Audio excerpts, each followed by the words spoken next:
Baik. Assalamualaikum warahmatullahi wabarakatuh. Alhamdulillah. Alhamdulillahilladzi bi ni'matihi tatimmus shalihat.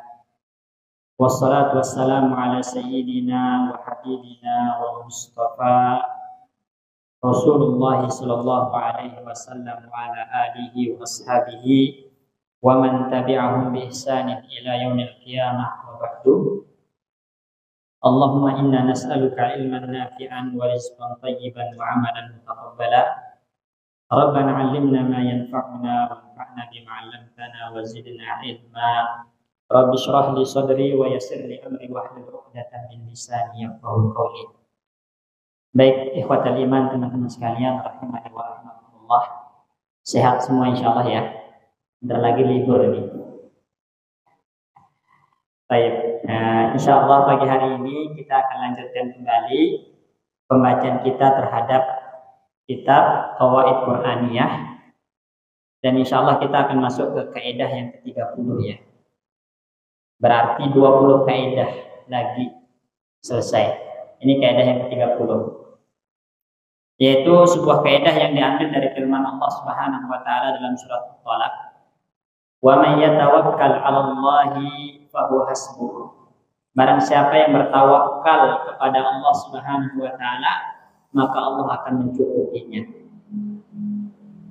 Ayat ini, teman-teman sekalian, kalau kita renungi, yang namanya tawakal itu kan amalan hati. Amalan hati. Artinya kita menyerahkan segala urusan kepada Allah Subhanahu wa taala. Kita yakin Allah Subhanahu wa taala akan memberikan terbaik untuk kita. Tapi harus disertai dengan usaha. Harus disertai dengan ikhtiar. Itu tawakal. Jadi tawakal itu bukan duduk-duduk dan hanya bersandar kepada Allah semata, gitu kan? Itu keliru. Tawakal itu benar, kita harus menyerahkan segala urusan kepada Allah, baik dunia maupun akhirat, namun juga harus disertai dengan ikhtiar, disertai dengan usaha. Itu tawakal. Ketika kita telah menyerahkan segala urusan kita kepada Allah Subhanahu wa taala dan yakin Allah akan memberikan yang terbaik untuk kita, karena Allah Maha tahu yang terbaik untuk hamba-Nya dan kita tidak tahu yang terbaik untuk diri kita. Kemudian kita berusaha, kita berikhtiar, maka Allah akan memberikan kecukupan. Wa hasbuh. Allah yang akan memberikan kecukupan. Ayat ini, teman-teman sekalian, ya, sebenarnya itu berkaitan tentang talak. Ayat ini berkaitan tentang talak. Ini semua udah nikah ya? Belum ya? Ada yang masih jomblo. Gak apa-apa, belajar fikih talak, ya, supaya nggak gampangan menceraikan istri, berbahaya. Ya. Jadi Allah Subhanahu wa taala berfirman dalam surat At-Talaq, "Fa idza balagna ajalahunna fa amsikuhunna bi ma'rufin aw fariquhunna bi ma'rufin." Jika istri-istri kalian yang telah kalian ceraikan itu telah sampai masa iddah, maksudnya setelah mendekati akhir masa iddah. Karena wanita itu kalau ditalak 1, ditalak 2, itu kan yang namanya talak pasti ada masa iddahnya. Nah, masa iddah itu tergantung nanti. Kalau dia wanita yang masih haid, berarti 3 kali haid masa iddahnya, 3 kali haid. Kalau dia wanita yang tidak haid, maka salah 1 ashur, 3 bulan. Ya, kalau dia adalah wanita yang ditinggal mati, talaknya berapa? Salah 1 ashurin wa asra. 4 ashurin wa asra. Ya. Kemudian kalau dia adalah wanita yang hamil, maka sampai melahirkan masa iddahnya. Artinya masa iddah ini adalah jangka waktu wanita itu masih berstatus istri. Jelas ya? Makanya nggak boleh wanita setelah diceraikan, inti saya talak 1, gitu kan, langsung cari laki-laki lain. Nggak boleh. Ya, nggak boleh menikahi wanita yang masih dalam masa iddahnya. Kenapa? Karena statusnya masih istri orang, gitu kan. Nah, nggak sah pernikahannya kalau dia menikah dalam keadaan masih masa iddahnya. Ini yang pertama. Kemudian yang kedua, wanita yang ditalak dan masih dalam masa iddahnya itu nggak boleh keluar dari rumah suaminya. Nggak boleh keluar dari rumah suami yang mentalaknya. Artinya dia harus tetap tinggal di rumah suaminya itu sampai habis masa iddahnya. Bahkan termasuk perbuatan haram, dosa besar ketika wanita diceraikan langsung meninggalkan rumah suaminya.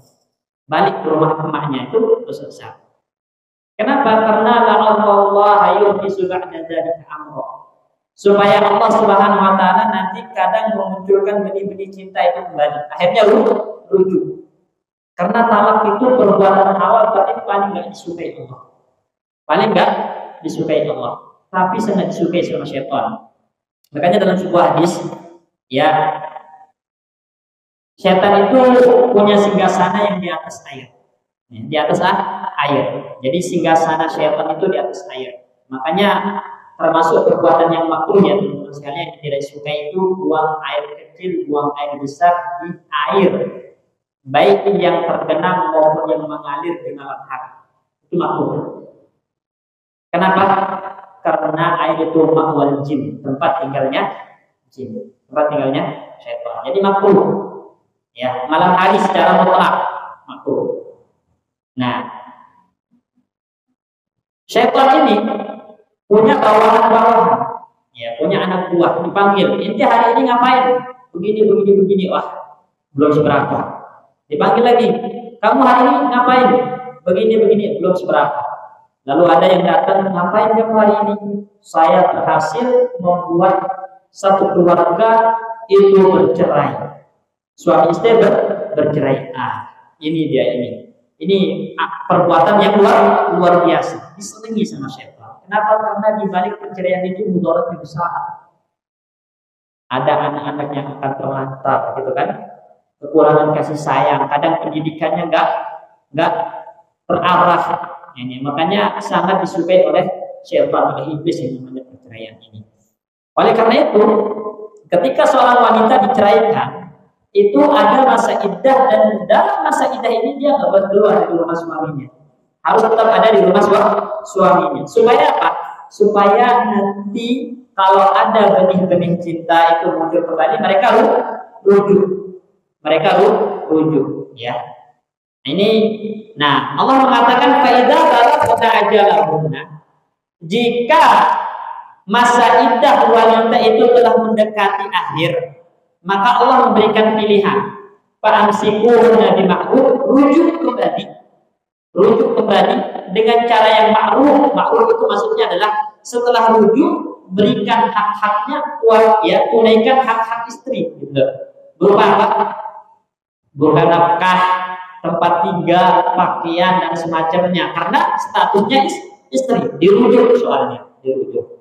Kalau nggak mau rujuk, awwalikuhunna bima'ruf, ceraikan dengan cara yang ma'ruf. Maksudnya dengan cara yang ma'ruf itu bagaimana? Ya. Bagaimana maksudnya dengan cara yang ma'ruf? Allah Subhanahu wa taala melarang kita untuk menahan wanita yang tidak kita sukai lagi. Gini loh teman-teman sekalian. Ada orang tidak senang sama istrinya lagi, ya.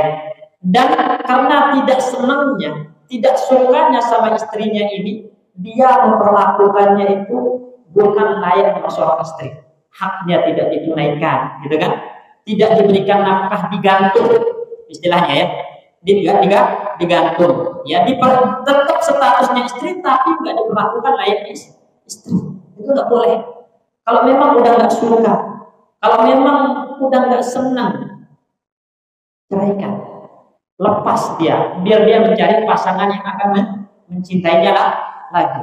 Makanya fa'alikuhunna bima'ruf, ceraikan dengan cara yang ma'ruf, jangan ditahan-tahan kalau memang sudah tidak suka dengan tujuan untuk menzaliminya. Kan ada ya laki-laki yang seperti itu, udah nggak demen sama bininya, tapi juga nggak diperlakukan layaknya istri, nggak mau diceraikan, ditahan-tahan dengan tujuan untuk menzaliminya. Itu haram hukumnya. Karena Allah mengatakan fariqun bima'ruf, ceraikan dengan cara yang ma'ruf. Bahkan teman-teman sekalian, Ya, dalam fikih Islam, ya, kalau ada seorang suami itu sudah tidak mampu lagi menafkahi istrinya, baik secara lahiriah maupun secara batin, itu dia wajib menceraikannya. Wajib menceraikannya. Kalau dia nggak mampu lagi memberikan nafkah, itu termasuk ya namanya apa? Kalau dia mempertahankan, padahal dia nggak mampu memberikan nafkah lahir batin, maka itu bukan imsak bima'ruf, bukan mempertahankan dengan cara yang ma'ruf, tapi itu menzalimi, sehingga para ulama mengatakan dia wajib melepas istrinya tersebut. Kalau dia masih nggak mau melepas istrinya, nggak mau menceraikan istrinya, si istri boleh mengangkatnya ke pengadilan, boleh mengangkatnya ke muka hakim, dan hakim nanti yang akan memisahkan mereka. Ini. Jadi Allah memerintahkan kepada kita, kalau wanita itu sudah dekat mau habis masa iddahnya, silakan Anda pilih wahai suami, kembali rujuk dengan cara yang ma'ruf, artinya berikan hak-haknya nanti kalau kembali menjadi istri. Kalau enggak, ceraikan dengan cara yang ma'ruf, jangan ditahan-tahan untuk menzaliminya.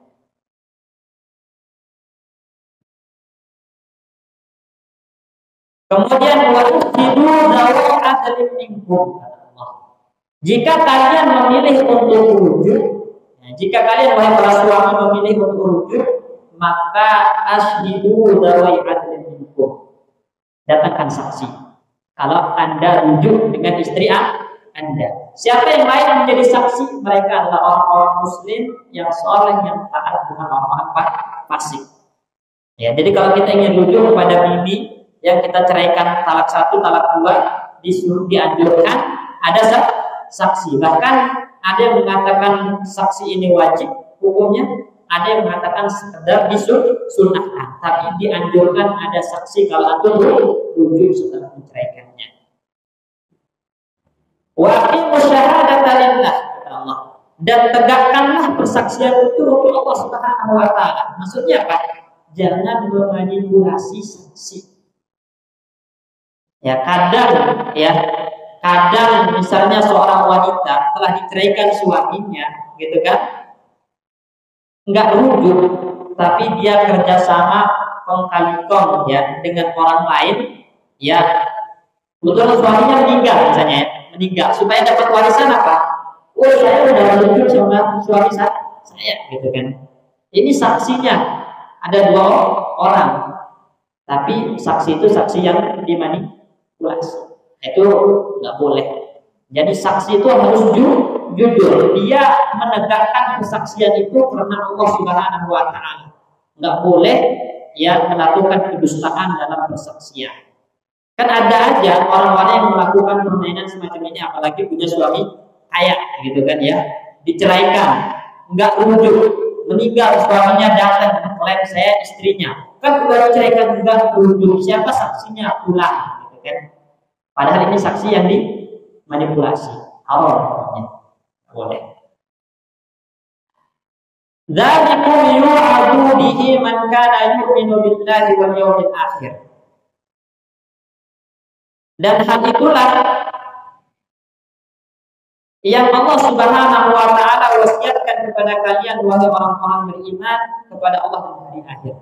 Jadi kalau kita mengklaim diri kita beriman kepada Allah, beriman kepada hari kiamat, perhatikan hak-hak terkait tentang talak ini.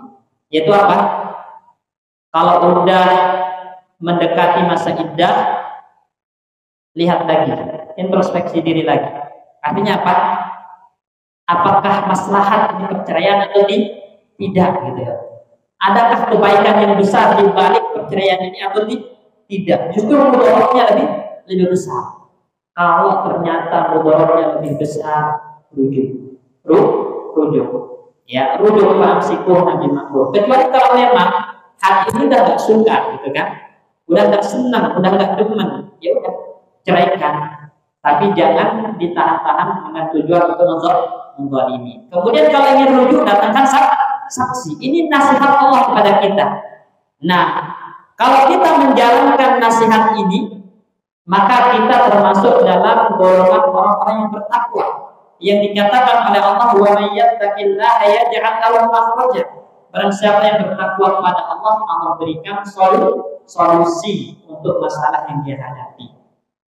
Ya, jadi maksudnya gini, teman-teman sekalian, ini untuk yang beristri, ya. Ketika Anda menceraikan istri Anda, itu maka perhatikan rambu-rambunya. Perhatikan rambu-rambunya. Ya, karena ingat, kita dituntut untuk bertakwa kepada Allah dalam masalah ini. Jangan karena satu hal, dua hal, ya rasa nggak senang, rasa nggak demen, kemudian tersulut emosi, keluar kata-kata talak. Keluar kata-kata talak, gitu kan? Ya. Kenapa? Walaupun talak itu sah, mubah, halal, tapi nggak disukai gitu loh. Mudaratnya besar bagi anak-anak, ya. Sehingga bertakwa kepada Allah dalam masalah ini. Kalau memang ada masalah, ya masalah, dan kita bertakwa kepada Allah dalam masalah talak ini, nanti Allah akan berikan solusi untuk masalah yang kita hadapi. Ya. Berupa apa? Salah satu solusinya, udah terlanjur talak misalnya, ada masa iddah, di masa iddah itu timbul penyesalan, akhirnya rujuk, boleh, gitu kan? Boleh. Atau nanti perceraiannya itu karena urusan nafkah duniawi yang misalnya membuat salah satu menuntut, ya, dan akhirnya tersulut emosi, terjadi pertikaian. Ya, kita bertakwa kepada Allah dalam masalah ini, kita ikuti rambu-rambu yang Allah berikan dalam masalah talak. Nanti Allah akan berikan solusi dari kesulitan-kesulitan dunia tersebut, insyaallah. Ya. Cuman kadang kan kalau orang udah cerai itu langsung kabur aja ya, pisah gitu kan. Gimana solusi mau datang? Ini yang jadi masalah. Ada nggak perempuan kalau sekarang ya yang diceraikan suaminya, masa iddahnya masih dia di rumah suami? Ada nggak? Ada nggak? Benar Mas Bayu ada? Atau langsung kabur biasanya? Rata-rata gimana? Langsung kabur kan? Meninggalkan rumah suami, balik ke rumah maknya. Padahal itu nggak boleh. Haram hukumnya. Ya, haram hukumnya. Karena iddah itu teman-teman sekalian hak Allah. Jadi hak Allah itu nggak boleh dilanggar. Makanya kalau ada wanita, contoh ya, wanita suaminya meninggal dan dia udah daftar haji. Berarti kalau suami meninggal ada masa iddahnya kan? Ya. Suami udah daftar haji. Pas bulan Zulhijjah dia akan berangkat haji. Boleh nggak dia berangkat untuk haji? Padahal dia dalam masa iddah. Nggak boleh. Nggak boleh. Ya, nggak boleh. Kenapa nggak boleh keluar dari rumah suami ketika dia masih dalam masa iddah? Padahal urusannya apa? Penting banget. Berangkat haji gitu.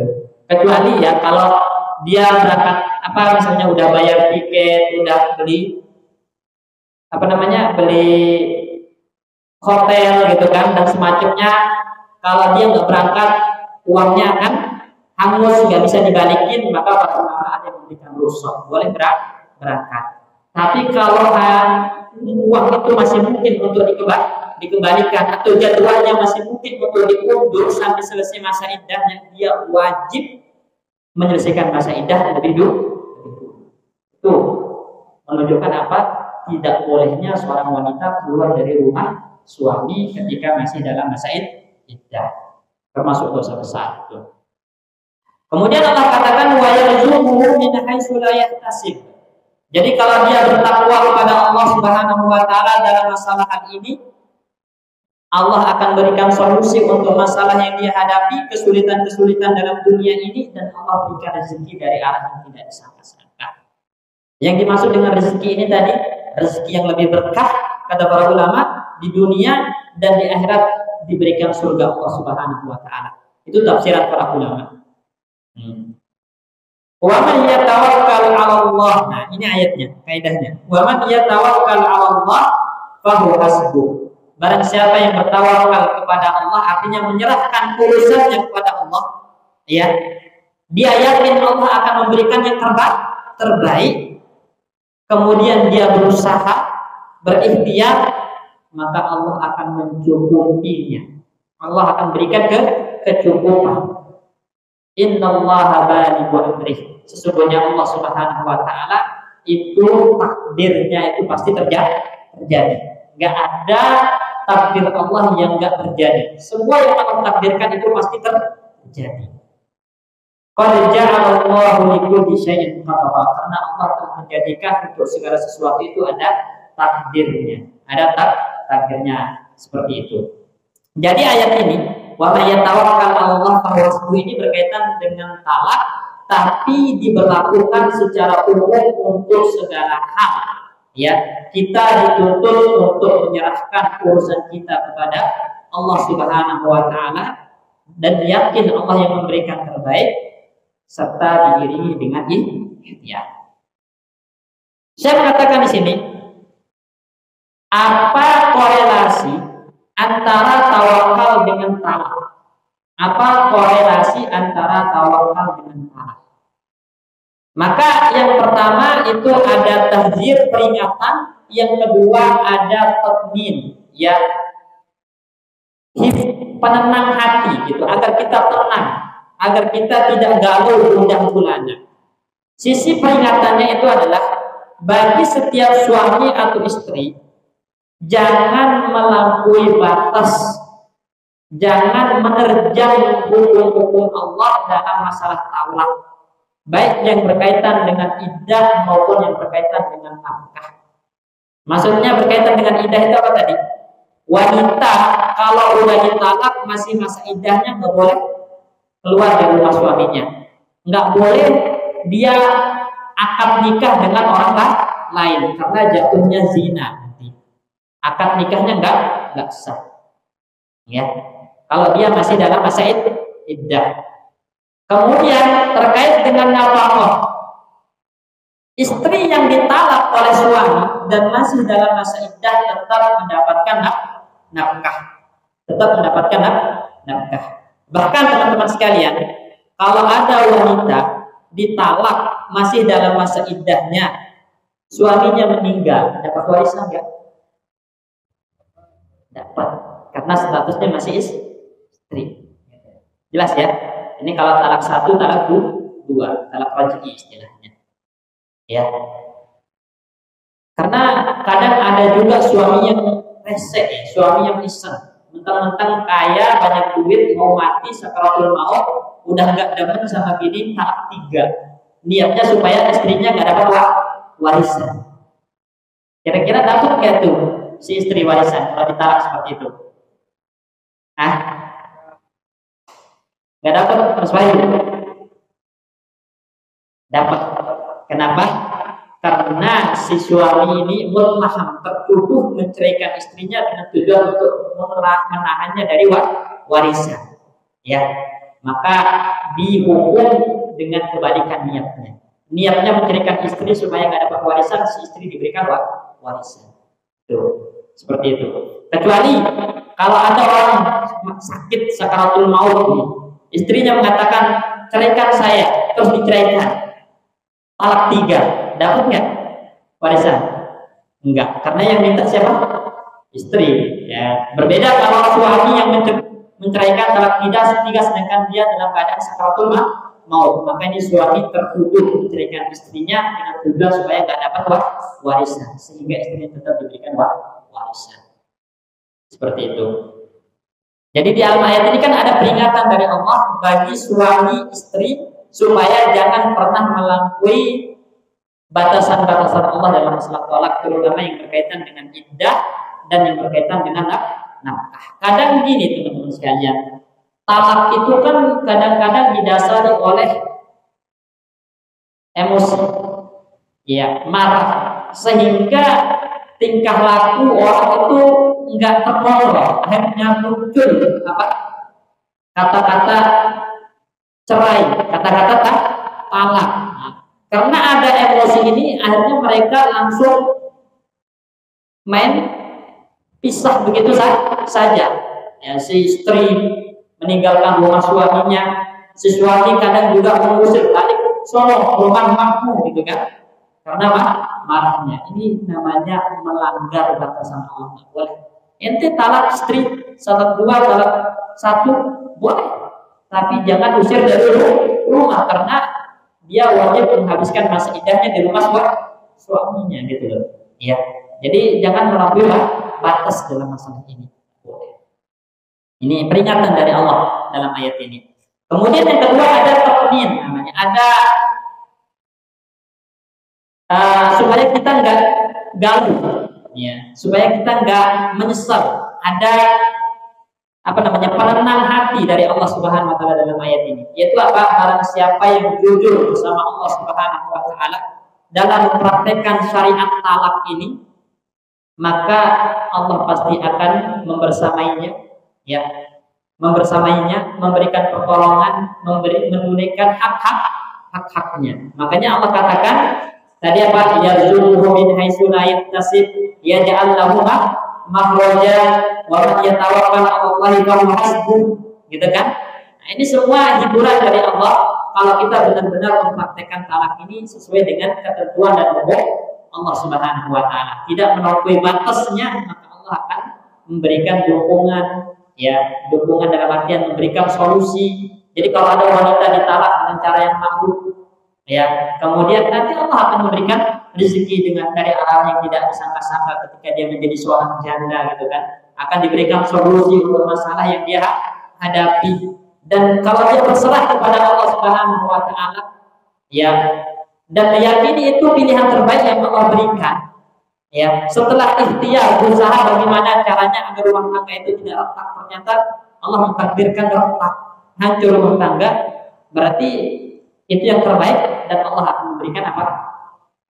Solusi kedepannya untuk masalah-masalahnya dalam urusan dunia. Allah akan memberikan rezeki dari arah yang tidak disangka-sangka, ya, dan Allah yang akan mencukupinya. Seperti itu teman-teman sekalian. Baik, ini terkait tentang talak, karena ayat ini kan konteksnya talak, tapi bisa dipraktekkan untuk semua keadaan kalau tawakal ini. Nah, sekarang di sini saya akan mulai berbicara tentang tawakal. Banyak orang salah paham memahami tawakal, kata beliau. Ya, sehingga sangat perlu untuk kita ingatkan di sini bahwasanya tawakal yang sempurna itu adalah berserah diri kepada Allah yang disertai dengan ikhtiar melakukan sebab. Ya. Jadi termasuk kekeliruan dalam memahami tawakal adalah menyerahkan segalanya kepada Allah tapi tidak berusaha. Itu pemahaman yang keliru tentang konsep tawakal. Coba kita lihat, ya, bagaimana praktek tawakalnya para nabi. Contoh misalnya Nabi Ibrahim alaihissalam. Dalam riwayat Imam Bukhari dari sahabat Abdullah bin Abbas radhiyallahu anhu, Nabi Ibrahim itu pernah diperintahkan oleh Allah untuk meninggalkan istrinya Hajar dan putranya Ismail yang masih bayi di tengah padang pasir yang tandus, yang kita kenal dengan apa? Kota Mekah sekarang. Dulu Mekah itu padang pasir yang tandus, nggak bisa ditanami. Makanya Rabbana inni askantu min dzurriyyati biwadin ghairi dzi zar'in. Wahai Rabbku, kata Ibrahim, aku tinggalkan anak keturunanku di sebuah lembah yang tidak bisa ditanami, kering kerontang, nggak bisa tumbuh tanaman di situ. Maksudnya apa, Pak? Kenapa kota Mekah itu Allah jadikan kering kerontang, nggak bisa ditanami, nggak bisa tumbuh, nggak bisa hijau? Kenapa, teman-teman sekalian? Supaya orang-orang datang ke Mekah itu bukan untuk dunia, tapi untuk ibadah. Untuk ibadah. Oleh karena itu Hasan al-Basri rahimahullah taala dalam kitab Fadlul Makkah itu menyebutkan para anbiya, banyak para nabi itu di akhir hayatnya datang ke Mekah untuk beribadah, wafat di situ. Memang Mekah itu tujuannya didatangi buat ibadah. Oleh karena itu dalam sejarah disebutkan, teman-teman sekalian, dulu orang-orang Quraisy itu ketika menantang Rasulullah Shallallahu Alaihi Wasallam untuk mendatangkan mukjizat, salah satu yang diminta apa? Wa qalu lan nu'mina laka hatta tafjura lana min al-ardi yanbu'a. Jadi orang-orang Quraisy mengatakan, kami tidak akan beriman kepada Anda wahai Muhammad sampai Anda bisa menjadikan Mekah ini subur dan ada mata air di situ. Jadi kalau subur, mata air bisa ditanami hijau-hijau, banyak orang datang rekreasi ke situ. Iya kan? Bisa ditanami buah-buahan. Makanya mata pencarian orang Mekah itu apa? Perdagangan, bukan pertanian, karena daerahnya itu kering. Terus juga mereka mengatakan, wahai Muhammad, coba jadikan bukit-bukit yang ada di Mekah ini jadi emas. Kami beriman kalau bisa. Kata orang-orang Quraisy. Sebenarnya Allah Subhanahu wa taala pun mengatakan kepada Nabi, wahai Muhammad, kata Allah Subhanahu wa taala dalam riwayat, kita berikan kepada mereka apa yang mereka minta, ya. Tapi kalau mereka nggak beriman, akan dibinasakan oleh Allah sampai akar-akarnya, sehingga nggak ada lagi yang namanya orang Quraisy, atau ditangguhkan, tidak diberikan permintaan tersebut, ya. Maka Nabi memilih apa? Nggak usah dikabulkan. Kata Nabi, jangan dikabulkan. Salah satu hikmahnya kata para ulama, seandainya Allah mengabulkan, ya, kemudian Mekah itu menjadi daerah yang subur, hijau, emasnya penuh, orang-orang datang ke Mekah lagi bukan untuk ibadah, tapi untuk dunia. Untuk dunia. Tapi sekarang kota Mekah itu udah tempatnya kayak apa? Ya, dunia udah kayak apa? Makanya salah satu sunnah, ya, ketika kita melihat sesuatu yang sifatnya duniawi yang sangat mewah di Mekah, itu apa? Labbaika Allahumma Aisyah akhirah. Itu salah satu terbiahnya, ya. Labbaik Allah, aku mendatangi panggilanmu ya Allah, dan tidak ada kehidupan kecuali kehidupan akhirat. Itu kalau kita lagi melihat sesuatu yang sifatnya duniawi, membuat hati kita tertarik, bergetar, itu dianjurkan berdoa, Allahumma Aisyah akhirah. Ya Allah, tidak ada kehidupan kecuali kehidupan akhirat. Supaya kita nggak tertarik ke Mekah itu dengan tujuan untuk cari dunia, tapi tujuannya adalah untuk ibadah kepada Allah Subhanahu wa taala. Nah, maka kembali lagi Nabi Ibrahim alaihissalam pun meninggalkan siapa? Istrinya Hajar dan putranya Ismail yang masih kecil di lembah yang tandus itu. Ya, kemudian berpaling meninggalkannya. Itu nggak ada bekal, nggak ada teman.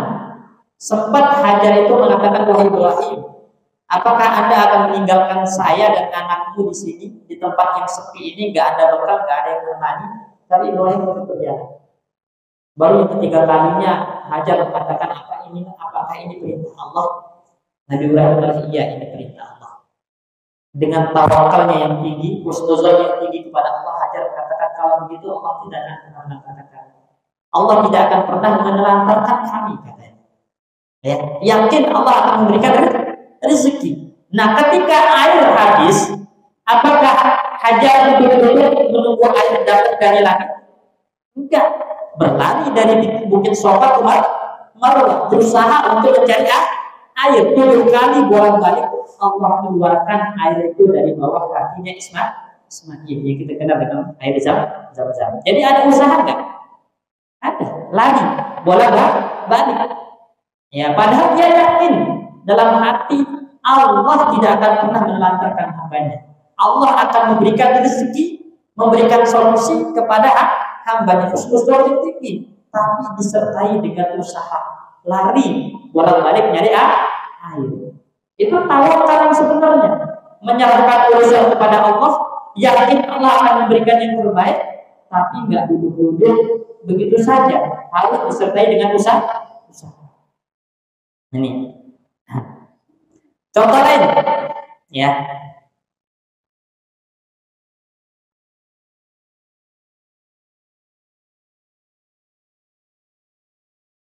Banyak kisahnya Nabi Musa alaihissalam ketika menyeberang laut. Apakah dia tahu ketika dikejar oleh bala tentaranya Fir'aun. Apakah dia mengatakan kita serahkan aja kepada Allah, duduk-duduk, yang juga akan diusir oleh Allah ke Fir'aun? Gitu enggak? Apalagi sampai menyeberang lautan, lari. Itu kan usaha namanya, menghindari musuh, gitu kan? Jadi tawakal, menyerahkan urusan kepada Allah, yakin Allah akan memberikan terbaik, tapi juga disertai dengan usaha menghindari musuh. Nabi Muhammad SAW kalau ke medan perang itu pakai baju besi, ya kan? Baju besi bahkan double lengkap perlengkapan perang. Itu namanya usaha, bukan tawakal. Dalam artian Allah akan memberikan keselamatan, terus pakai apa begitu aja tanpa perlengkapan yang lengkap. Nggak boleh. Makanya harus ada usaha. Ya. Ini. Jadi tawakal itu konsepnya apa? Menyerahkan urusan kepada Allah, yakin Allah akan memberikan yang terbaik, tapi tetap kita juga harus berusaha. Jangan dikit-dikit tawakal kepada Allah, tapi nggak ada usaha. Itu bukan tawakal. Makanya para ulama mengatakan terlalu bergantung kepada usaha kita, ya, itu bisa jatuh dalam kesyirikan. Ya, jadi antum meyakini semuanya itu akan beroleh dengan usaha antum. Ya, usaha antum Allah nggak punya andil, maka itu nggak boleh. Itu bisa jatuh dalam syirik. Ya. Atau kalau antum terlalu berserah kepada Allah dan mengingkari adanya sebab, jadi nggak ada namanya usaha. Kalau Allah berkehendak diberikan langsung, itu juga nggak boleh, karena itu nanti menghina syariat namanya. Menghina syariat. Kenapa dikatakan menghina syariat? Allah telah mensyariatkan tawakal dan juga memerintahkan usaha. Kalau ingkari yang namanya usaha, gitu, nggak boleh. Ya. Jadi kalau berpaling dari usaha, ya, dan hanya bergantung dengan alasan tawakal, itu orang gila yang seperti itu, kata para ulama. Ya, orang yang kehilangan akal. Orang berakal itu dia serahkan segalanya kepada Allah yang terbaik setelah dibarengi dengan usaha. Itu orang berakal. Jadi itu konsep tentang tawakal. Dan nanti ada hal-hal atau keadaan-keadaan yang sangat ditekankan untuk semakin bertawakal kepada Allah Subhanahu wa taala. Di antaranya adalah yang pertama, ketika Anda menuntut kemenangan. Ya, ketika Anda menuntut kemenangan, ya, menuntut al-faraj itu artinya kelapangan dari kesulitan, maka di situ ditekankan semakin bertawakal kepada Allah. Misalnya begini teman-teman sekalian, antum sedang menghadapi kesulitan yang sangat sulit, gitu kan? Ya, maka pada saat itu hati ini harus yakin kepada Allah Subhanahu wa taala. Kita semakin bergantung kepada Allah Subhanahu wa taala. Yakin Allah akan memberikan solusi. Yakin Allah akan memberikan yang terbaik, tapi juga kita barengi dengan usaha yang maksimal. Maka Allah akan berikan jalan. Sebagaimana dalam firman Allah Subhanahu wa taala, "In yansurkumullahu fala ghaliba lakum." Jika Allah menolong kalian, maka tidak ada yang akan bisa mengalahkan kalian. Wa in yahdurkum faman zalladzi yansurukum min ba'dihi. Jika Allah yang menghinakan kalian, maka tidak ada yang bisa menolong dan memenangkan kalian. Artinya manfaat dan mudarat itu datangnya dari siapa? Allah. Sehingga kita harus benar-benar semakin bergantung, semakin berharap, semakin menyerahkan semuanya kepada Allah. Tapi juga kita berusaha untuk melakukan yang terbaik. Maka Allah katakan wa 'alallahi falyatawakkalul mu'minin. Maka orang-orang beriman itu hendaklah menyerahkan urusannya kepada Allah dengan dibarengi usaha. Ketika kondisinya seperti itu, Allah berikan yang terbaik untuknya. Contoh lain juga, ketika kita berpaling, ya, atau ketika ada orang-orang benci kepada kita, nggak suka sama kita, Ya, maka kita dianjurkan untuk apa?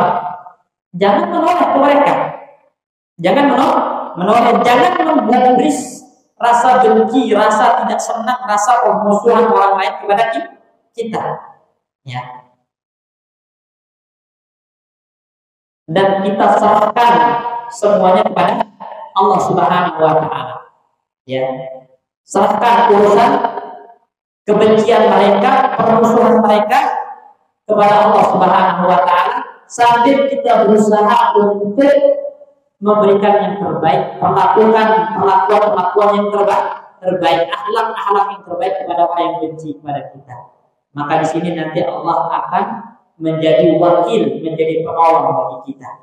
Jadi kalau mereka udah kita perlakukan dengan baik dan mereka semakin benci, semakin memusuhi kita dan kita serahkan kebencian, permusuhannya kepada Allah, Allah yang akan menjadi penolong kita ketika menghadapi kebencian dan permusuhan mereka.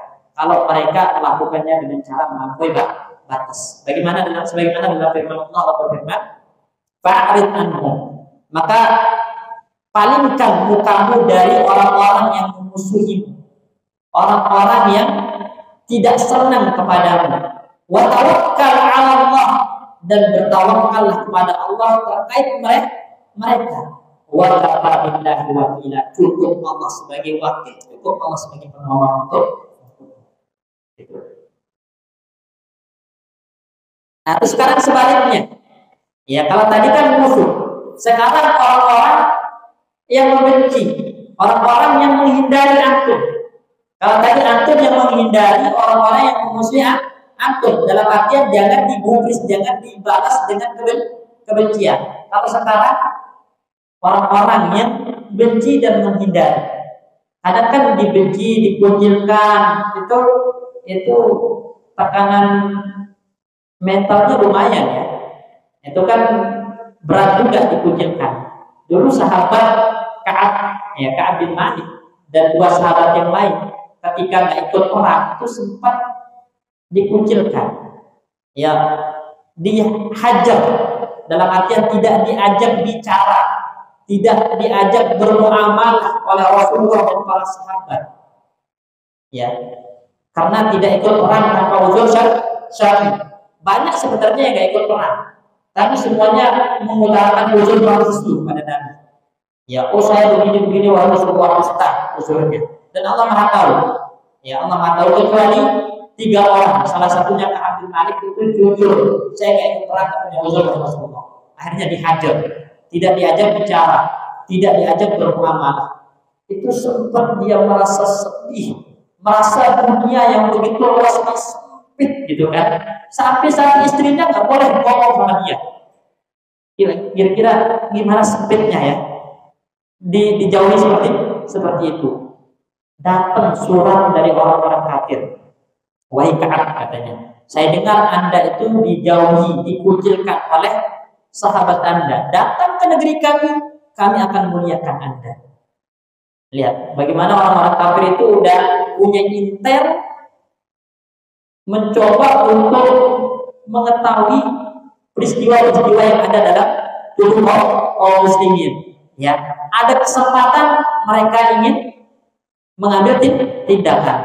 Ka'ab bin Malik diajak, tempat kami aja. Ya, ngapain bertahan di situ?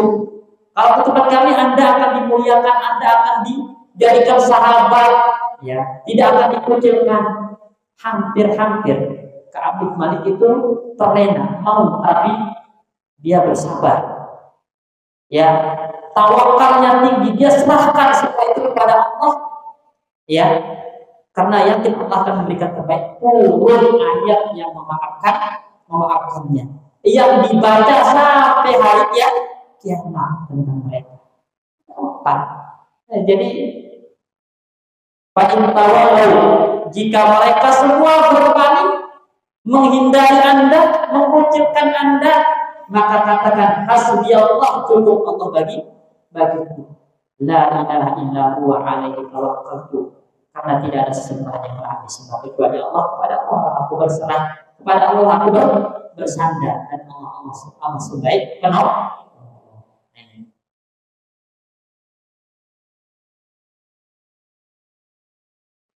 Di antara juga teman-teman sekalian, ya, tempat kita dianjurkan untuk semakin bertawakal kepada Allah Subhanahu wa taala adalah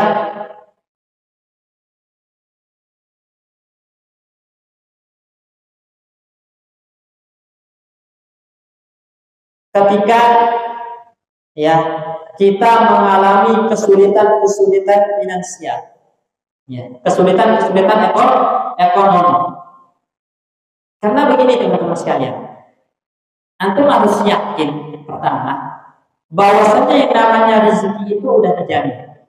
Karena dalam hadis kan Nabi mengatakan, "Hadza Jibril Rasulullah alamin." Ini malaikat Jibril datang kepadaku, telah membisikkan dalam batinku, kalau manusia itu tidak akan mati kecuali telah habis jatah rezekinya. Artinya apa? Selama nyawa masih dikandung badan, maka pasti kita mendapatkan jatah rezeki, lambat ataupun cepat. Itu harus diyakini. Allah akan memberikan rezeki lambat ataupun cepat. Tapi harus ada tawakalnya. Apa itu? Berusaha untuk mengejar rezeki tersebut. Makanya Nabi mengatakan, "Ittaqullah fa'ajmilu fit talab." Bertakwa kepada Allah, serahkan kepada Allah, kais rezeki itu dengan cara yang baik. Makanya jangan kita karena lambatnya rezeki itu mencarinya dengan cara yang haram. Jangan. Sebab apa yang kita peroleh dengan cara yang haram itu, kalau kita cari dengan cara yang halal, dapat nggak? Dapat. Pasti kita dapat, karena memang itu jalannya rezeki itu teman-teman sekalian. Apa yang antum peroleh dengan cara yang haram itu rezeki juga. Rezeki antum yang antum kalau cari dengan cara yang halal, antum juga pasti dapat. Tapi Anda memilih mencarinya dengan cara yang haram, ya, maka Anda akan mendapatkan jatah rezeki Anda itu. Tapi yang pasti kita mendapatkan murka Allah Subhanahu wa taala. Murka Allah dalam masalah rezeki itu gimana? Ya, semakin dipersulit. Ya, semakin dipersulit. Kalau Allah dapat dihilangkan berkahnya. Ya, sehingga terasa cepat ludasnya, banyak musibahnya, banyak masalahnya. Banyak masalahnya.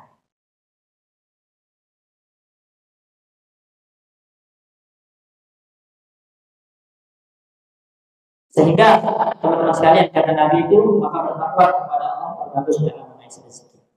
Ya, karena harta yang berkah itu tidak didapatkan di sisi Allah kecuali dengan cara ketaatan kepada Allah Subhanahu wa taala. Kita serahkan urusan kepada Allah, kita serahkan rezeki itu di tangan Allah, tapi kita berusaha dengan cara yang dibenarkan syariat.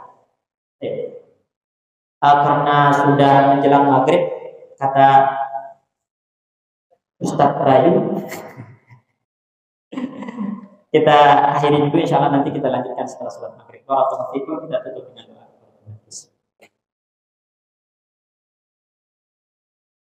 Assalamualaikum warahmatullahi wabarakatuh.